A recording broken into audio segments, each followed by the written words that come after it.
Hello guys, welcome back to my channel. তোমরা সবাই কেমন আছো? আশা করি অনেক ভালো আছো। তো দেখো, আজকে নতুন একটা ভিডিওতে তোমাদেরকে আবারও ওয়েলকাম জানাই। তো আজকের দুপুরে কি করছি সেটাই তোমাদের কাছে শেয়ার করব।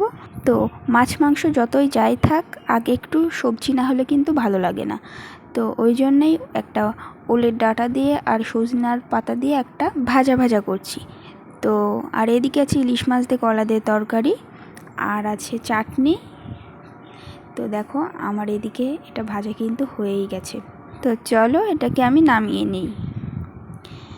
তো দেখো, একটু গা ভাজা করেছি। এরপর দেখো আমি একটু মাছ ভেজে নেব।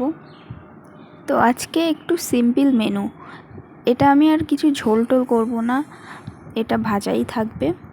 তো তোমাদের দুপুরের মেনুতে কি আছে কমেন্টে জানিও। তো আমার ভিডিও ভালো লাগলে অবশ্যই লাইক কমেন্ট শেয়ার করে দিও, আর সাবস্ক্রাইব করে দিও আমার চ্যানেলটিকে। সবাই পাশে থেকো।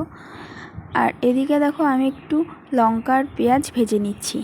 একটু বেশি ভাজা করতে হবে, হালকা একটু লবণ দিয়ে। এটা দিয়ে মেখে মাছ ভাজা দিয়ে খেতে বেশ ভালোই লাগে।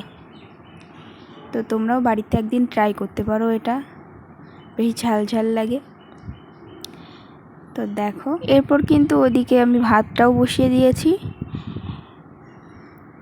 তো কথা বলতে দেখো ভাতটাও ফুটে এসছে।